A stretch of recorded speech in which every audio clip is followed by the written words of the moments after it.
গুপি গাইন বাঘাবাইনের নাম তো আপনারা সকলেই শুনেছেন। তাদের জুতোর কথা মনে আছে তো? সেই জুতো যেটা পরলে তারা এক দেশ থেকে আরেক দেশ পৌঁছে যেত শুধুমাত্র তালি মেরে। কিন্তু এই ক্ষেত্রে একটা যুগান্তকারী ঘটনা ঘটেছে, চিকিৎসকরা ঘটিয়েছে, যেটা চিকিৎসা বিজ্ঞানে চমকপ্রদ, যেটা আগে ঘটেনি, যেটা বিশ্ব রেকর্ড, যেটা আশ্চর্যকর।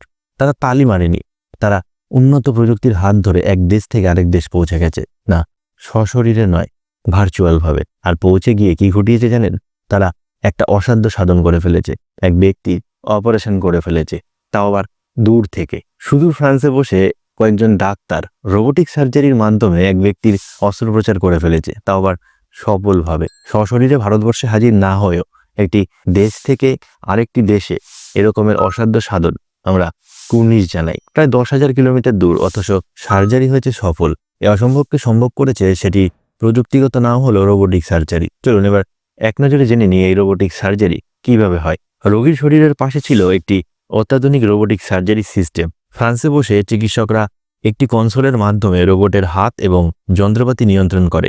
তারা রিয়েল টাইম ভিডিও ও সেন্সারের মাধ্যমে রোগীর দেহের প্রতিটি খুঁটিনাটি বুঝে অস্ত্র পরিচালনা করে। রোবটটির প্রতিটি নাড়াচাড়া ছিল মিলিমিটার পর্যায়ের থেকেও নিখুঁত এবং নির্ভুল। একজন বিশেষজ্ঞ পৃথিবীর অন্য জায়গা থেকে আরেক জায়গায় বসে এই সার্জারি হলো অবিশ্বাস্য। রোবোটিক অস্ত্রোপচারে ঝুঁকি নাকি অনেকটাই কম, অপারেশনের সময় কম লাগে এবং সেটি নির্ভুল হয়। এই ধরনের দূরনিয়ন্ত্রিত সার্জারি ভবিষ্যতের চিকিৎসায় একটি বিপ্লবের পরিবর্তন আনতে পারে, এমনটাই ভাবছে গোটা বিশ্ব। এই প্রযুক্তি চালু হলে গ্রাম শহর বা দূরত্ব কোনো ব্যাপারই থাকবে না। এক চিকিৎসক আরেক জায়গায় বসে তার সফল অস্ত্রোপচার, তার সফল ট্রিটমেন্ট একটা প্রান্তিক জায়গায় পৌঁছে দিতে পারবে। শুধুমাত্র ফ্রান্সের অভিজ্ঞতাকে কাজে লাগাতে হবে। ফ্রান্সের অভিজ্ঞ ডাক্তারের দল এআই প্রযুক্তি, হাই স্পিড ইন্টারনেট এবং কিছু মাধ্যমকে ইউজ করেছে, যার মাধ্যমে আজকে তারা সফল অস্ত্রোপচারটি করতে পেরেছে। আগামী দিনে এই অস্ত্রোপচার যুগান্তরকারী হয়ে দাঁড়াবে মানব জাতির পক্ষে। এরকমের ভিডিও দেখতে হলে চ্যানেলটিকে সাবস্ক্রাইব করে নিন এবং আমাদের ফেসবুক পেজ